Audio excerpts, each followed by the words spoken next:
African രാജ്യമായ കോങ്കോയിൽ വലിയ കലാപം നടക്കുകയാണ്.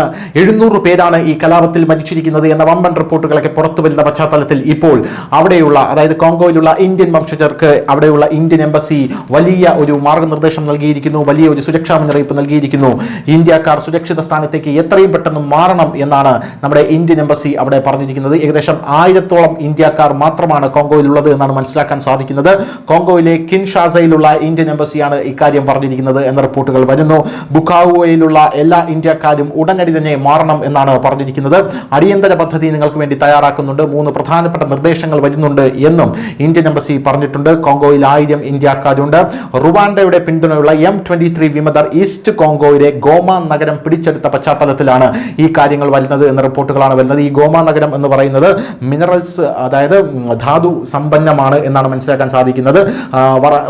വളരെ കാലം നീണ്ടു നിൽക്കുന്ന ഒരു യുദ്ധമാണ് അവിടെ നടക്കുന്നത് ഈ വിമതരും കോങ്കോ സർക്കാരും തമ്മിൽ. അങ്ങനെയുള്ള ഒരു സാഹചര്യത്തിലാണ് ഇപ്പോൾ ഇത് നമ്മുടെ സർക്കാർ പറഞ്ഞിരിക്കുന്നത്. വലിയ രീതിയിലുള്ള മരണങ്ങൾ കൂടി വരുന്നു. തലസ്ഥാനമായിട്ടുള്ള ഗോമയുടെ നിയന്ത്രണം തന്നെ വിമതർ ഏറ്റെടുത്തു കഴിഞ്ഞു. മധ്യ ആഫ്രിക്കൻ രാജ്യമായ കോങ്കോയിൽ ആക്രമണം അതിന്റെ പാരമ്യത്തിലെത്തി എന്നുള്ള ആ ഒരു സാഹചര്യത്തിലാണ് ഇന്ത്യക്കാർക്ക് കനത്ത മുന്നറിയിപ്പ് നമ്മുടെ രാജ്യം നൽകിയിരിക്കുന്നത്. വർദ്ധിച്ചു വരുന്ന കലാപത്തിനിടയിൽ ലക്ഷക്കണക്കിന് ആൾക്കാർ മേഖലയിൽ കുടുങ്ങിക്കിടക്കുകയാണ് എന്ന റിപ്പോർട്ടുകളും ഇപ്പോൾ പുറത്തു വരുന്നു. അവർക്ക് 2 വഴികൾ മാത്രമാണ് അവശേഷിക്കുന്നത്.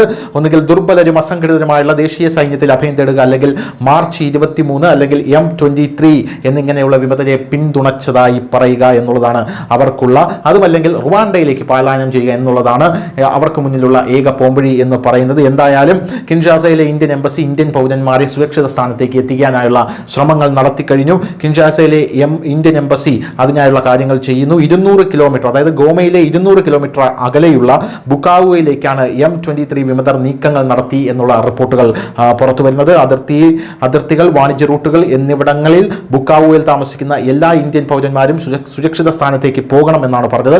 നിങ്ങൾക്ക് വേണ്ടിയുള്ള മരുന്ന്, വസ്ത്രം, ഭക്ഷണം തുടങ്ങിയ ആവശ്യമായ സാധനങ്ങൾ എല്ലാം തന്നെ നിങ്ങൾ സൂക്ഷിച്ചു കൊണ്ടുപോകണം എന്നും പറയുന്നുണ്ട്. അവരുടെ ആവശ്യ ഐഡന്റിറ്റികളും യാത്രാരേഖകളും എടുക്കണമെന്നും പറയുന്നുണ്ട്. അത് മിസ്സാക്കല്ലെന്ന് പറയുന്നുണ്ട്. എല്ലായ്പ്പോഴും കൈവശം അത് വച്ചിരിക്കണം എന്ന് പറയുന്നുണ്ട്. ഇന്ത്യൻ എംബസിയുടെ പിന്തുണയെ ആശ്രയിക്കാതെ ഒരു വ്യക്തിഗത അടിയന്തര പദ്ധതി തയ്യാറാക്കാനും നിങ്ങൾ ഇന്ത്യക്കാർ തയ്യാറാകണമെന്നാണ് ഇന്ത്യ ഇപ്പോൾ പറഞ്ഞിരിക്കുന്നത്. കാരണം അവിടെ അത്തരത്തിലുള്ള അരാജകത്വപൂർണമായ ഒരു സാഹചര്യമാണ് ഉണ്ടായിരിക്കുന്നത് എന്നുള്ളത് കൊണ്ടാണ്. വിമതർ നിയന്ത്രണം ഏറ്റെടുത്തതിനു ശേഷം കോങ്കോ സൈന്യത്തിന് സാധാരണക്കാരെ സംരക്ഷിക്കാൻ കഴിയാത്ത ഒരു സാഹചര്യം അവിടെ ഉണ്ടായിട്ടുണ്ട്. ഇത് സ്ഥിതി കൂടുതൽ വഷളാക്കുന്നു. പ്രത്യേകിച്ച് സ്ത്രീകൾക്കും കുട്ടികളുമാണ് ഏറ്റവും കൂടുതൽ ദുരിതത്തിലായിരിക്കുന്നത്. ഗോമയിൽ നിന്ന് 100 കണക്കിന് താമസക്കാരാണ്, കുടുംബങ്ങളാണ് ഇപ്പോൾ ഒഴിഞ്ഞു പോകുന്നത്. മറ്റു ചിലർ മാറ്റിപ്പാർപ്പിക്കുന്നു, സർക്കാർ അവരെ മാറ്റിപ്പാർപ്പിക്കുന്നു. വിമതർ നാട്ടിലേക്ക് മടങ്ങാൻ ആഹ്വാനം ചെയ്തിട്ടും ഭയം കാരണം അവർ അങ്ങനെ ചെയ്യുന്നതിൽ നിന്ന് തടയുന്നു. വിമതർ വീടുകളിൽ അതിക്രമിച്ചു കയറി സ്ത്രീകൾക്കെതിരെയും കുട്ടികൾക്കെതിരെയും ലൈംഗിക അതിക്രമണം നടത്തുന്നു എന്ന ആരോപണവും അവിടെ നിന്ന് പുറത്തു വരുന്നു. അങ്ങനെയാണ് കൂടുതൽ ആൾക്കാരും അവിടെ നിന്ന് പലായനം ചെയ്തു പോകുന്നത്. ഗോമയിലും പരിസരങ്ങളിലും റുവാണ്ട പിന്തുണയുള്ള വിമതരുമായി ഉണ്ടായ ഏറ്റുമുട്ടലിൽ 773 പേരാണ് ഇപ്പോൾ കൊല്ലപ്പെട്ടിരിക്കുന്നതായി റിപ്പോർട്ട് പുറത്തു വന്നിരിക്കുന്നത്. അവിടെ നിന്നാണ് ഇന്ത്യക്കാരെ ഇപ്പോൾ മാറാനായി ഇന്ത്യ നിർദ്ദേശിച്ചിരിക്കുന്നത്. News desk, news India Malayalam.